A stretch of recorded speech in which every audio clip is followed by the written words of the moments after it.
Elva Gomes do Nascimento. Eu estou atuando como RCA desde 2009, aí quase 17 anos. Eu costumo dizer que eu não escolhi a representação, né? Ela me foi apresentada numa proposta. Eu trabalhava como gerente em uma distribuidora e representava uma indústria.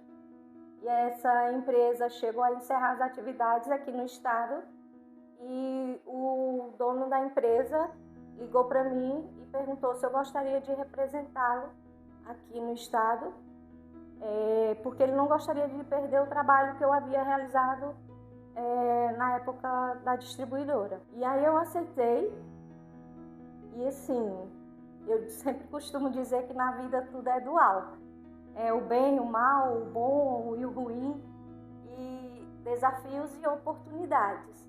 E eu vi nessa proposta uma proposta de oportunidade. Não foi fácil, não está sendo fácil e nunca será fácil. Mas eu tenho uma frase que define muito bem a maneira como eu recebo as oportunidades e principalmente eu enfrento os desafios. Comece fazendo o necessário, depois o que é possível. E de repente você estará fazendo e realizando o impossível. Essa frase é de São Francisco de Assis. E ela define muito, né, a minha conduta, não só na vida dos negócios, mas também na minha vida profissional. Eu sempre procuro me relacionar de uma forma muito genuína. Acredito que relações que são pautadas na genuinidade, ela agrega mais valor, ela se fortalece mais e ela tem maiores chances de ser sustentável. E isso para mim, um diferencial que me deu até um case de sucesso. Porque, como eu te falei, eu comecei com vendas antes de ser representante.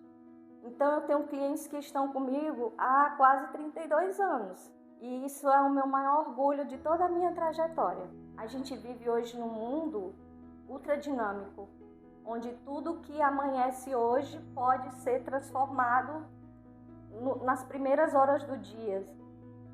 E você não consegue acompanhar, humanamente falando, essa ultra velocidade.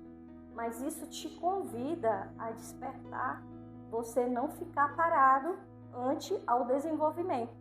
Porque nós temos grandes avanços tecnológicos, todo dia a gente tem contato com inovações, com novas técnicas, com novas formas de se trabalhar, principalmente com atendimento ao cliente, porque o cliente é o foco. Quando você entende que o seu cliente merece a sua atenção, o seu respeito, o seu comprometimento, grave bem essa palavra, comprometimento, é muito diferente de compromisso. Geralmente quem assume um compromisso não se compromete com o compromisso, mas quem se compromete, esse tenta fazer a melhor entrega para o cliente. E é isso que faz a diferença. É isso que agrega valor. É isso que traz a sensação para o cliente de que ele escolheu a pessoa certa para entregar a sua demanda. A negociação para mim é um game, né? Até porque a gente lida mais com os nãos, que é o game over, do que o sim, que é passar para a próxima fase. E eu me vejo realmente numa cena de videogame, sabe? Para que não hajam games overs nas minhas negociações, mas sim uma relação continuada. Eu não tenho uma carteira de clientes, eu tenho uma carteira praticamente de amigos. A gente vai estreitando os laços e os clientes vão se aproximando, gerando vínculos fortes, e a gente conversa, conta histórias, relembra fatos, se emociona, ri. Então veja o quão gostoso é você buscar trilhar sua trajetória, não na formalidade, mas também trazendo esse lado humanizado para a relação. porque isso também deixa o cliente muito à vontade. Saber que ele está tratando com uma pessoa, um profissional que se importa com ele para além daquele contexto profissional. O não, ele faz parte das negociações, das interações. Mas nos negócios, ele se torna muito mais predisposto a ocorrer. E quando você coloca esse olhar sobre o que você tem na mão, estruturadamente como um desafio, você começa a olhar o entorno. E aí a nossa própria expertise vai aguçando os nossos sentidos, sabe? É uma experiência assim que eu acho incrível, porque eu pego aquele não e eu tento fracionar e ver ali entre as camadas onde que eu falhei, onde que eu acertei e o que eu posso, com esse erro e esse acerto, tentar contornar e trazer o sim, que é justamente um dos livros que eu estou no meu projeto de leitura, que é As Armas da Persuasão, do Robert Cialdini.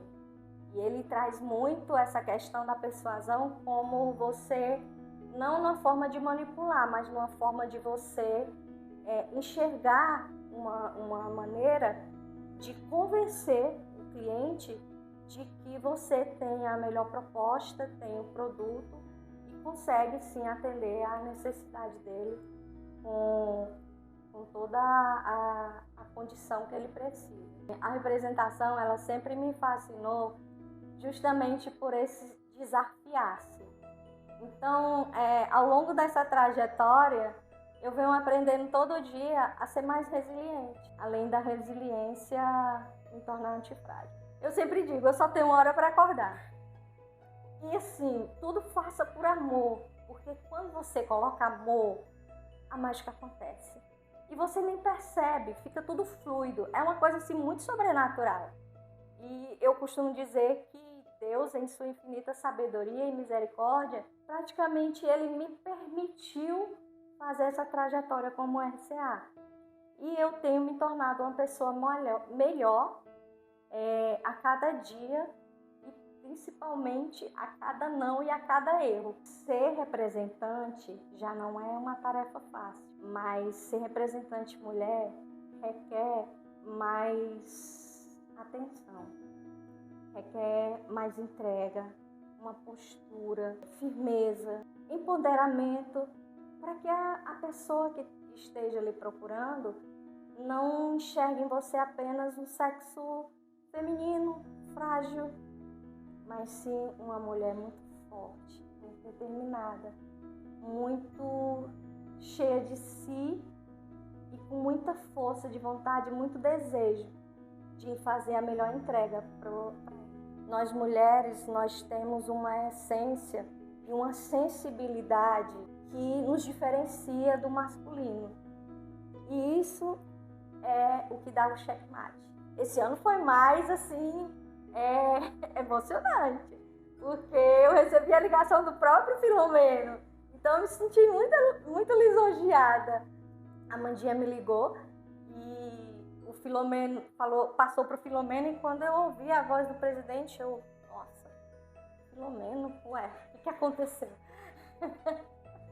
E aí ele me deu a boa notícia e aproveitou um ensejo do contato e me convidou para ser novamente a oradora da categoria a qual eu concorri e fui elegida a receber a homenagem. Isso para mim é como se fosse um norte, um rótulo, não propriamente um rótulo, mas uma placa que me sinaliza toda hora que eu estou combatendo o bom combate, estou no caminho certo, estou trilhando da forma com que todos que integram a minha prestação de serviços esperam de mim. Eu não posso nada na minha vida colocar ninguém à frente do Criador. Eu sempre estruturo a minha vida em 5 pilares: a fé, a família, a fidelidade, a força e o foco. Jesus e Nossa Senhora são muito presentes na minha vida. Eu posso me sentir humanamente abandonada, mas espiritualmente eu nunca me senti. Isso faz toda a diferença. Por isso, o meu maior agradecimento vai a Ele. Segundo, aos meus filhos. Eu tenho 2 filhos, o Gabriel de 27 e o Winkler, que tem 33 anos. E são o meu tesouro mais valioso. E ouvir deles que eu sou, e eu vou me emocionar, que eu sou referencial, que tudo que eles buscam fazer e realizar é muito pautado, não na minha fala, porque eu não eduquei meus filhos com fala, eu eduquei com exemplo. Assim como Jesus Cristo fez com a humanidade. O terceiro, lógico que são os meus clientes queridos. Todos eu tenho profunda admiração e gratidão pela escolha que eles fazem todos os dias de continuar essa trajetória comigo aí que começou desde lá das origens, né? Aos amigos e aqueles que eu amo e que já não estão mais entre nós e que eu sei que velam por mim, oram por mim. Isso também inclui alguns clientes muito amados que eu fui perdendo ao longo dessa trajetória e que eu lamentei profundamente a perda de cada um deles. Eu trago os clientes para bem pertinho de mim, sabe? Então a perda de um cliente é a perda de um amigo. Muitos até, os laços eram tão estreitos que foi como uma perda de um parente. Nunca deixe ninguém, nada nem ninguém, te separar do amor de Deus. Um corpo forte com um espírito fraco não se sustenta, mas um espírito fortalecido, ele só ergue um corpo caído. Então, para mim, tudo se resume na fé e no amor, porque eu amo gente. Se o assunto é gente, eu amo. Eu amo estar próxima, eu amo me relacionar. Mas eu acredito que a chave de tudo é o amor.